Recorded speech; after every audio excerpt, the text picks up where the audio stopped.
Assalamualaikum warahmatullahi wabarakatuh. Welcome kami Firda Octavia dan saya Muhammad Jamaludin Ahyar. Nah, selanjutnya di sini saya akan menjelaskan mengenai aparatur sipil negara adalah profesi bagi pegawai negeri sipil dan pegawai pemerintahan dengan perjanjian kerja yang bekerja pada instansi pemerintahan tentunya. ASN sendiri adalah dengan pemerintahan perjanjian kerja yang diangkat oleh pejabat pembina pegawaian dan diserah tugaskan dalam suatu jabatan pemerintahan. Pegawai negeri sipil biasa disingkat dengan PNS, yaitu warga negara Indonesia yang memenuhi syarat tertentu sehingga diangkat sebagai ASN secara tetap. Pengertian pegawai negeri sipil menurut Logeman yaitu dengan menggunakan kriteria yang bersifat material mencermati hubungan antara pegawai negeri dengan memberikan pengertian. Menurut Mahfud MD sendiri, pengertian pegawai negeri sipil dalam buku hukum kepegawaian terbagi dalam dua bagian, yaitu pengertian stipulatif dan pengertian eksekutif.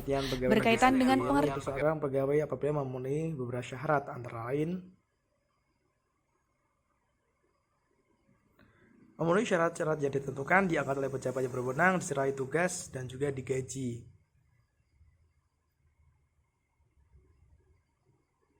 Jenis pegawai aparatur sipil negara diatur dalam Pasal 6 Nomor 5 Tahun 2004, antara lain adalah sebagai berikut. Jenis pegawai aparatur sipil negara Pasal 6 Undang-Undang adalah satu lagi terdiri dari PNS dan juga P3K. PNS sebagaimana dimaksud dalam pasal 6 huruf A merupakan pegawai ASN yang diangkat sebagai pegawai tetap oleh pejabat pembina kepegawaian dan memiliki nomor induk pegawai secara rasional. P3K sebagaimana dimaksud dalam pasal 6 huruf B merupakan pegawai ASN yang diangkat sebagai pegawai dengan perjanjian kerja oleh pejabat pembina kepegawaian. Dari uraian-uraian tersebut dapat disimpulkan bahwa yang menyelenggarakan tugas-tugas negara atau pemerintahan adalah pegawai negeri, karena kedudukan pegawai negeri adalah sebagai abdi negara. Juga pegawai negeri merupakan tulang punggung pemerintah dalam proses penyelenggaraan pemerintahan maupun dalam melaksanakan pembangunan nasional. Penyelenggaraan kebijakan dan manajemen ASN berdasarkan asas kepastian hukum, probabilitas, keterburuan, delegasi, netralitas, serta akuntabilitas.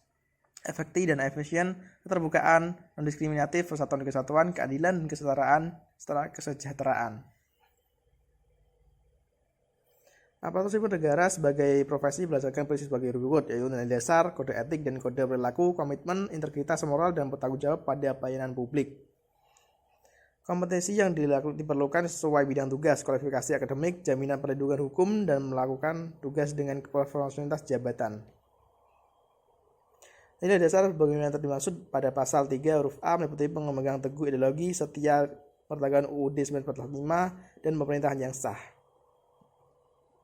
Mengabdi kepada negara dan rakyat Indonesia, menjalankan tugas secara profesional dan tidak berpihak, membuat keputusan berdasarkan prinsip keahlian.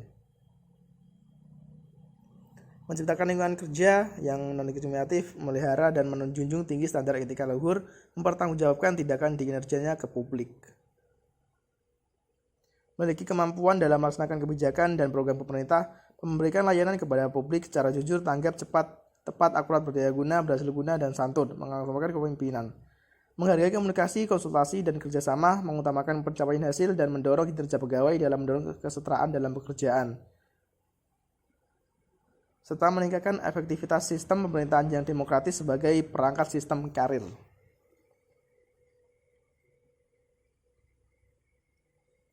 Kode etik, kode perilaku berisi antara lain melaksanakan tugasnya dengan jujur, bertanggung jawab, dan berintegritas tinggi, melaksanakan tugas dengan cermat dan disiplin, melayani dengan sikap hormat, sopan, dan tepat keagungan, melaksanakan tugasnya sebagai dengan ketentuan peraturan perundang-undangan. Melaksanakan tugas sesuai dengan pemerintah berwenang, serta menjaga kerahasiaan yang menyangkut kebijakan negara tersebut. Menggunakan kekayaan dan barang milik negara secara bertanggung jawab, serta memberikan informasi secara benar dan tidak menyesatkan kepada pihak lain. Tidak menyalahgunakan informasi, memegang teguh nilai dasar ASN, serta melaksanakan ketentuan peraturan perundang-undangan yang menaiki disiplin mengenai ASN, kedudukan, dan lain-lain. Selanjutnya adalah kedudukan aparatur sipil negara. Pegawai ASN berkedudukan sebagai unsur aparatur sipil negara. Pegawai ASN melaksanakan kebijakan yang ditetapkan dan pegawai ASN harus bebas dari pengaruh dan intervensi semua golongan. Kemudian hak aparatur sipil negara adalah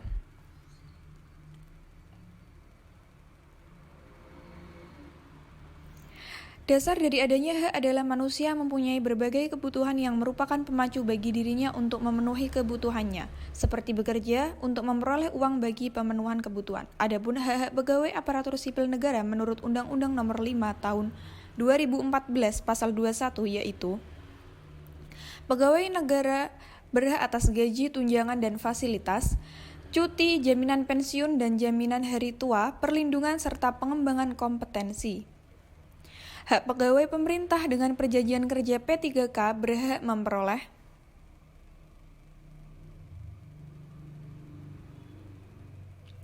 gaji dan tunjangan, cuti, serta perlindungan.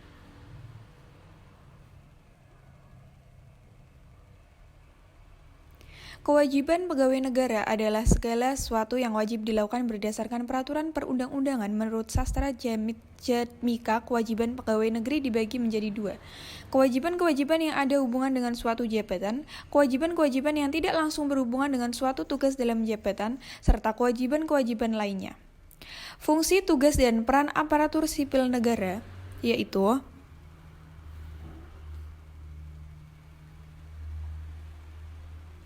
pegawai ASN berfungsi sebagai pelaksana kebijakan publik, pelayan publik, dan perekat dan pemersatu bangsa.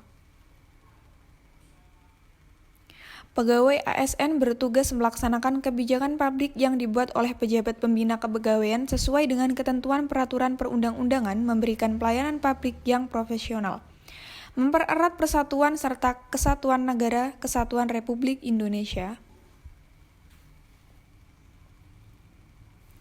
Pegawai ASN berperan sebagai perencana, pelaksana, dan pengawas penyelenggaraan tugas umum pemerintahan, pembangunan nasional melalui pelaksanaan kebijakan dan pelayanan publik yang profesional. Ada pula menurut UU mengenai pengembangan karir tertuang di dalam pasal 69-70, yaitu pasal 69, pengembangan karir PNS dilakukan berdasarkan kualifikasi, kompetensi, penilaian kinerja, dan kebutuhan instansi pemerintah. Kedua, pengembangan karir PNS sebagaimana dimaksud pada ayat 1 dilakukan dengan mempertimbangkan integritas dan moralitas. B. Kompetensi manajerial yang diukur dari tingkat pendidikan. C. Kompetensi sosial kultural yang diukur dari pengalaman kerja berkaitan dengan masyarakat majemuk dalam hal agama, suku, dan lain sebagainya. Keempat, integritas sebagai dimaksud pada ayat 2 diukur dari kejujuran, kepatuhan terhadap ketentuan perundang-undangan, kemampuan kerjasama, dan pengabdian kepada masyarakat. 5. Moralitas sebagaimana dimaksud pada ayat 2 diukur dari penerapan dan pengamalan nilai etika agama, budaya, dan sosial kemasyarakatan. Ada pula dalam pasal 70,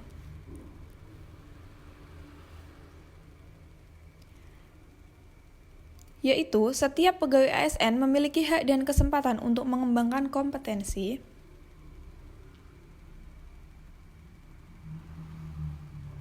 kedua, mengembangkan kompetensi sebagaimana dimaksud pada ayat 1 antara lain melalui pendidikan dan pelatihan, seminar, kursus, dan penataran. Kemudian ayat 3, pengembangan kompetensi sebagaimana dimaksud pada ayat 1 harus dievaluasi oleh pejabat yang berwenang dan digunakan sebagai salah satu dasar dalam pengangkatan jabatan dan pengembangan karir. Ayat 4, dalam pengembangan kompetensi sebagaimana dimaksud pada ayat 1, setiap instansi pemerintah wajib menyusun rencana pengembangan kompetensi tahunan yang tertuang dalam kinerja. 5. Dalam pengembangan kompetensi sebagaimana dimaksud pada ayat 1, PNS diberikan kesempatan untuk melakukan praktik kerja di instansi lain di pusat dan daerah dalam waktu paling lama 1 tahun. 6. Selain pengembangan kompetensi sebagaimana dimaksud pada ayat 1, pengembangan kompetensi dapat dilakukan melalui pertukaran antara PNS dengan pegawai swasta dalam waktu kurun 1 tahun. Ada pula pola karir yang tertuang dalam pasal 71,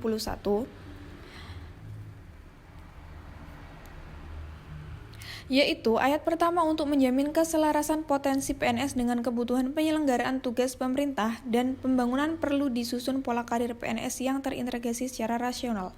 Kedua, setiap instansi pemerintah menyusun pola karir PNS secara khusus sesuai dengan kebutuhan berdasarkan pola karir nasional.